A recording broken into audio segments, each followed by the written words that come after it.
people are saying like this can be the next Black Panther, for the MCU, and if it is, that's great.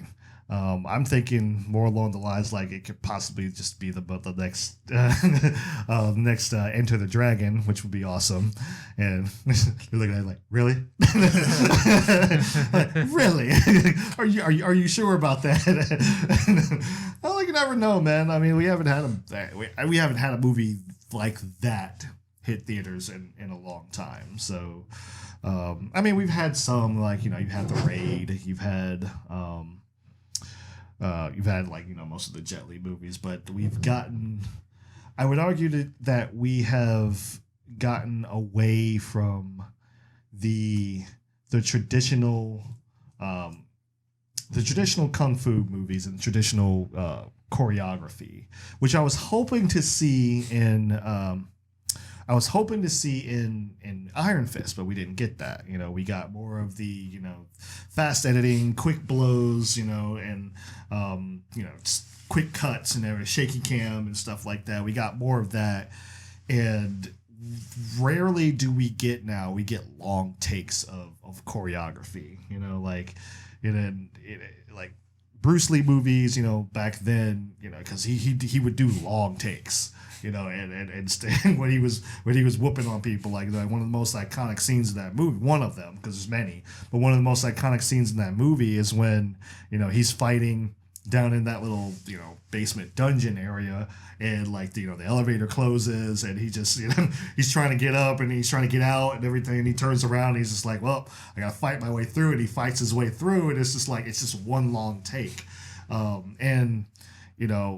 We haven't really seen stuff like that. I know the new style is now you want to do the fast and quick editing, but I feel like we've gotten too far away from that traditional style of martial arts movies. So that's one of the reasons I'm actually pretty excited, because I think it could very well be the next Enter the Dragon. And Enter the Dragon wasn't that violent, so I mean it had its moments, Bruce Lee breaking people's necks and stomping on the chest, but I mean they didn't show it, so you can just be like, oh well, yeah, it happened. I mean they Marvel's, the MCU, they show people blowing up, so that'll be fine, so but what was interesting that I saw, the secret of Ten Rings, the Legend of the Ten Rings. There was something interesting I saw there when I saw that little subtitle, and I automatically started thinking back, thinking Ten Rings Mandarin, and most people will remember the Mandarin from Iron Man 3, and how disappointed they were when they figured out that Trevor Slattery was just an actor playing the character or whatever. It was a bait and switch. I stand by that. I think it worked well for the movie, but when I saw it, I knew it would piss fans off. I knew 100%. I'm just like, I saw this. I'm like, okay, yeah, this can make sense. Oh, but so many people are going to be pissed. So many people were going to be pissed about it, and rightfully so. They took Iron Man's biggest villain and just kind of turned him into a joke. Yeah, not even the killing joke. Well, they since then, I can't remember what movie it was a part of, but since then they have kind of retracted. Excuse me, they've kind of retracted that a little bit, and they said well, look, we know look, it was a ploy the whole time. There was little I forget what they called it, Marvel one-offs or whatever and that they called them, but it was it was a ploy the whole time. The Mandarin was real this whole time. We were just playing a joke on you. And I'm like, I was like, yeah, you didn't want to piss the fans off anymore, so that's why you did that. Now you did mention something that you heard that the MCU might be just redoing that altogether, not even paying no attention to Iron Man 3. And I can't remember where I read it at, or maybe it was just a rumor, but talking about maybe possibly bringing in the Mandarin back in, and kind of just giving us the real deal. So hopefully they'll stick true to this through this movie, because at first when I saw this I was like, I don't know, and then Fing Fang Foom being the villain in this, and I'm like, we're gonna get the dragon. Yep.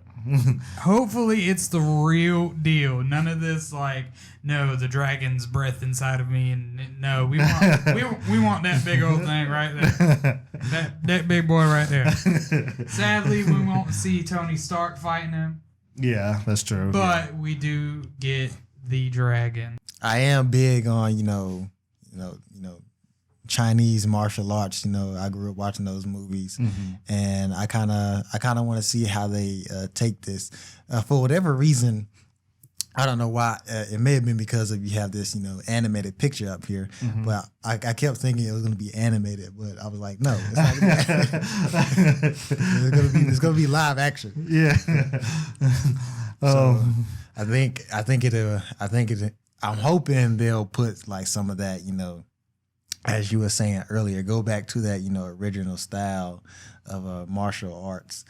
That they should have that implemented in a movie. Yes, I do want to see that in there. I do want to, like, even though 5 minutes worth of choreography in a shoot, that's what I want to see. I want to see that. Yeah, I mean, like that was part of like the intrigue of a lot of like the kung fu movies and stuff. Like they would have these like long sequences or long takes or whatever, and like that was like the Matrix was famous for that. It was like I was like man, bring back Corey Yuen, bring back Yuen Wu Ping, like bring back these choreographers and give them bring back their team and put them in these and put them to work on this film because they need to be like, we need that, like that. Like I said, it's an art that's going away, I think the last time I probably saw it was the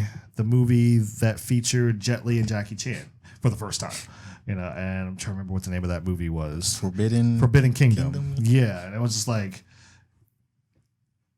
you hadn't seen that in so long, and then you see this, you're like, hell yeah, like that was the best fight in the damn movie. It was like, that was the best thing. That's the best thing in the movie. I'm just being honest. That is the best thing in the movie. But it's like, still, it's like you hadn't seen that in so long and you haven't seen it since. Just that, the style. Like it's, heavily stylized choreography. It's like you don't see that a lot anymore. Like I said, you get a lot of quick cuts. A lot of, it's like, somebody will do a drop kick and it's like you catch it from like 3 different angles or whatever. It's like you catch the jump from one angle, you catch the kick from 2 different angles, and then you catch the flip backwards or whatever from another angle. And then like, by the time like you realize what's going on, the dude's already in a superhero landing. I'm like, okay. Yeah. So, and it works fine for certain cases, like it works. Like it worked really well for, like obviously it works well for like the older Bourne films. It worked well for that. Worked well for Captain America: Winter Soldier. Worked well for that. But there's also an art form to that. There's also an art form where I was like, you could do it a certain way where you could have shaky cam and quick cuts, but you could still see everything that's going on. You could still see there's like a lot of choreography, a lot of talent involved in pushing and in the fight sequence or whatever, where it's not just like, doing quick cuts just for the sake of quick cuts because either you had to rush through a particular fight sequence a la Iron Fist, because that's what happened a lot. He learned, like, he had to learn the choreography, like, a lot of the choreography that day. And I'm like, that's something that, like, that we do because we don't have time to go to a gym and train for 6 months and learn, and come back and just like, all right, let's go. And it's like, we don't have the time or the money, but that's their job to be able to do that. So him learning choreography that day, I felt for him. I'm just like, that couldn't have been easy, that could not have been easy. Like his fight scenes in Defenders was a lot better. Season 2 was a lot better, but it was just like season 1, you could tell like it was all rushed. So they're trying to hide stuff like that. They use shaky cam and quick cuts to hide the fact that either they rush through the scene or the actors can't they can't do action for whatever reason, So I'm interested. Just I'm talking a lot about the action sequences, but I'm just like, man, I haven't seen those in a long time, so I'd like to see them. Like, this is Master of Kung Fu, and I'm just like, man, I would love to have that feel again. I didn't get that with Iron Fist, so I want that again. I want that. Call me nostalgic. I am nostalgic, but still, like, I want that. I want that. To me, I have aspirations because at first when I first saw it, I was just like, it's just gonna be some side piece that they're gonna use it kind of like Ant-Man just to add things into the story. Mm-hmm. But I feel like this movie will be the next that next hump to add in a lot of major pieces, and we'll have another major character that's gonna form some kind of important role to further the story of the MCU. Yes, exactly. So, because you can't just have Mandarin and Fing Fang Foom in the story and it just be a side piece movie. Like you can't just do a one and done. Exactly. Like you gotta put some time and some planning and patience and some future in this movie. And if it's just a one and done, like you could tell like Marvel might be like just trying to be all right. We're kind of done with the MCU. Yeah. Jesus, that was the main actor. Yeah, for Shang-Chi. Jeez, that dude is freaking ripped, man. Like, what has this guy played in before? Yeah. What's his IMDb? Looking at was it Simu Liu? Yep. And he's a Canadian actor. Ah, okay. Plot twist. Yeah. A CBC sitcom, Kim's Convenience, in 2016. I think that's one he's mainly known for. Okay. Interesting. All right. He was in Taken. Really? As the first one. Fair Aaron or Farran, however you pronounce that. Faye Aaron. yeah, like Aaron. That's what we're gonna call it. But dang, okay. All right. So let's see. So he's relatively, I would say, like he's relatively unknown, which is good because that's what it can draw you into a character a bit more. Less what people like with Chris Evans, like people gravitated towards. He was relatively enough. So like he was known for the Human Torch and what's the other Scott Pilgrim. Like he was known for that, but Captain America put him on the map. Yeah, and it's kind of like with Cumberbatch. He was Sherlock Holmes and Doctor Who. Wait, he was? Yeah, he was Doctor Who. Oh, okay. Yeah, he was one of the doctors. Okay. I guess he didn't put an impact on it like David Tennant, but he was one of the doctors. I want to say he was the doctor before him, but like I said, I don't know my facts because all my facts on Doctor Who because I'm not a Doctor Who fan, sadly. Yeah, he was in Taken, the TV show, not the movie. Oh, TV show. Okay. He kind of always looked like Liam Neeson like this. So it's like, I didn't even know there was a Taken TV show. I didn't either. I was like, oh, huh. What do you do with a Taken TV show?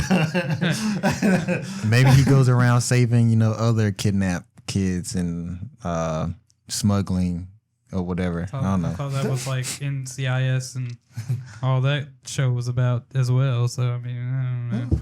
That'd be interesting, like a vigilante who goes after and saves kids and stuff like that. Okay, that'd be interesting. I don't think they're that smart to do that, but that'd be interesting. So episode 321. Still working on the first case. I've traveled all over the United States.